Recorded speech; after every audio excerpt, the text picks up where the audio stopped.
혹시나 가능하면 다른 사람의 머리를 채취해서 이식을 해도 되지 않을까요? 라고 질문을 하셨습니다. 가족끼리 모발 이식은 어떠냐?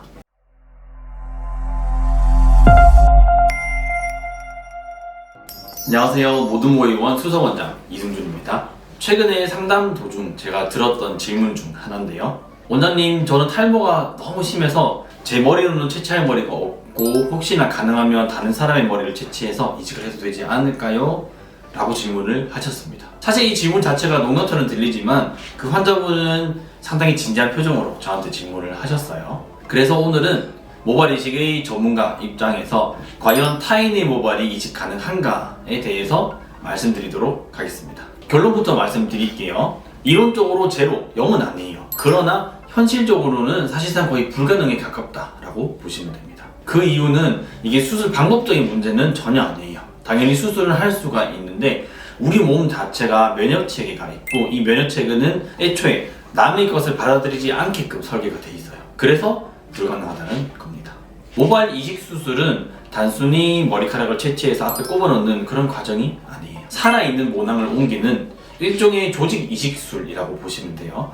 우리가 뭐 피부 손상이 있거나 인대 이런 손상이 있는 분들은 피부 조직 이식을 많이 하거든요. 성형외과에서. 마찬가지로 모발 이식도 일종의 조직 이식술이에요. 그래서 가장 중요한 질문은 남의 거를 심을 수 있냐가 아니라 이 심었는 머리카락 모낭들이 기술적으로 살아남을 수 있냐, 이게 가장 중요한 과정인 거죠. 그러나 여기서 이제 문제가 발생해요. 우리 몸에 있는 면역 체계로 인해서 남의 조직들이 심게 되면 대부분 살아남지 못하죠. 우리 몸의 면역 체계는 내 것과 남의 것을 구별을 하는 이 메커니즘이 있는데 그때 중요한 것이 바로 HLA, 인간 백혈구 항원이라는 HLA가 굉장히 중요한 역할을 합니다. 제가 쉽게 풀어서 좀 설명을 드릴게요. 이제 열쇠와 자물쇠라 생각하시면 되는데 우리 몸의 이 백혈구, 면역체계들이죠. 백혈구는 이 자물쇠를 하나씩 가지고 다녀요. 사실 하나가 아니라 자물쇠 여러 개거든요. 자물쇠를 가지고 다니고 반대로 우리 몸에 있는 모든 세포의 조직, 기관 이런 세포들은 이 열쇠를 또 하나 가지고 다녀요. 그리고 면역체계들이 이 혈액, 림프관을 떠다니다가 한 번씩 열쇠를 다 꽂아보거든요. 꽂았을 때 이 열쇠가 일치하면 이제 통과해요. 그럼 면역 반응이 나타나지 않지만 이 열쇠가 만약 통과가 되지 않는다, 일치하지 않는다 하면 그 즉시 면역 반응이 나타나게 되죠. 그러면 우리 몸에 있는 이 백혈구라는 면역 세포들이 이 세포들을 이제 잡아먹겠죠. 그러면 이 세포는 죽게 돼요. 그래서 이 면역체계라는 게 사실 전문적으로 들어가면 굉장히 어려워요. 저도 의과대학 때 이 면역학 공부가 굉장히 어려웠던 기억이 나는데 그래서 장기 이식이나 조직 이식처럼 남의 장기 기관을 우리 몸에, 내 몸에 집어넣을 때 가장 중요한 거는 아까 말씀드린 HLA. HLA도 크게 두 가지가 있어요. 클래스 1, 클래스 2가 있는데 즉 열쇠가 두 가지, 자물쇠도 두 가지라고 보시면 돼요. 두 개의 자물쇠를 들고 다니면서 열쇠를 계속 매치를 해보는데 이 매치가 맞지 않는다 하면 면역 반응이 나타나게 돼요. 이제 여기서 꼭 나오는 질문이죠. 그러면 우리가 살다 보면 장기 이식, 그러니까 신장 이식, 간 이식, 폐 이식, 심장 이식 하는 분들이 종종 있는데 그분들은 어떻게 가능하냐라고 또 질문을 하십니다. 결국에는 장기 이식하는 분들은 장기 이식 후 면역 억제제라는 약을 장기간 복용을 해요. 사실상 평생 복용을 한다고 보시면 되는데 그 면역 억제제라는 약이 이 자물쇠 열쇠 구조를 무력화시키는 거죠. 즉 면역 체계를 낮춰서 면역 거부 반응이 나타나지 않게끔 하는 약을 사실상 평생 복용을 하게 됩니다. 근데 면역 억제제는 또 중요한 게 여기서 말 그대로 면역을 낮추는 거죠. 우리 몸의 면역 체계가 굉장히 중요해요. 외부에서 바이러스가 들어가거나 세균이 들어왔을 때 우리 몸의 면역체계가 그 세균 바이러스를 이제 무찌르는 역할을 하게 되는데 이 면역체계가 전체적으로 감소되다 보니까 우리 몸 자체가 감염에 되게 취약하게 되거든요. 그래서 예를 들어서 우리가 보통 감기 바이러스에 걸리면 한 3, 4일 기침 콧물 나고 대부분 괜찮으시죠. 근데 면역 억제제를 복용 중인 분들은 이 감기 하나만으로도 심하면 폐렴까지, 폐렴 합병증까지 발생하는 분들도 있어요. 그래서 제가 전공의하고 대학병원에 있을 때도 보면 장기 이식 이후 면역 억제제를 장기적으로 복용하는 분들이 감기로 입원하셨는데 폐렴까지 진행돼서 막 한 달, 두 달 입원을 계시는 분들도 저는 꽤 봤거든요.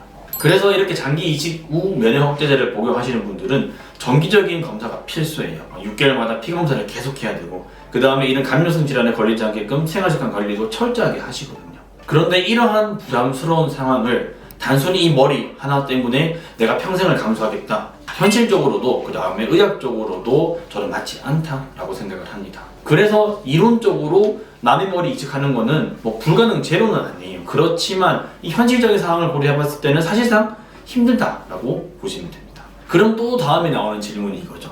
가족끼리 모발 이식은 어떠냐? 아버지 모발 아니면 동생, 뭐 친인척이 모발을 받았을 때는 어떠냐라고 질문을 하시는데 똑같은 가족이라 하더라도 이 HLA의 형은 다르게 돼요. 그래서 우리가 장기 이식 뭐 대기자 이 명단을 보면 뭐 가족이 주고 싶지만 이 HLA가 다르면 줄 수가 없는 거죠. 그래서 신장이 필요한 분들은 막 1년, 2년 동안 장기 이식 리스트에 올려놓고 이제 맞는 장기를 기다리게 되는 경우도 되게 많아요.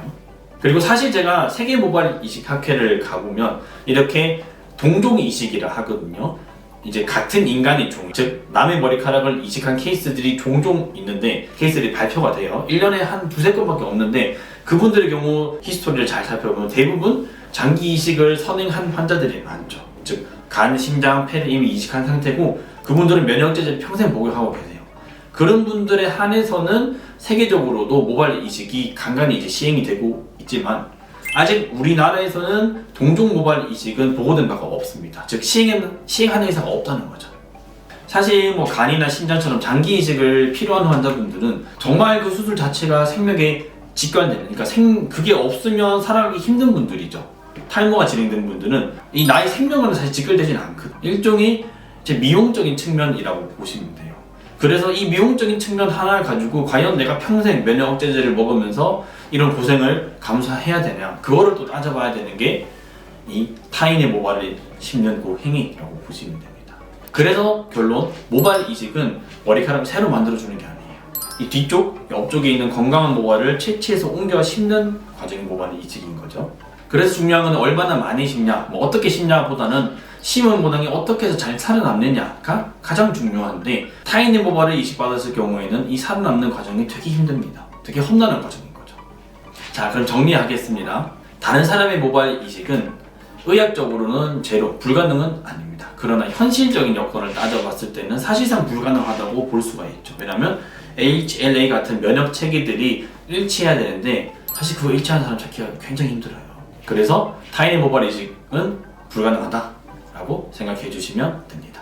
혹시나 추가적으로 더 궁금하신 점 있으시면 영상 아래 댓글로 남겨주시면 제가 답변 도와드릴 거고요. 지금까지 모든 모의원 수석원장 이승준이었습니다. 감사합니다.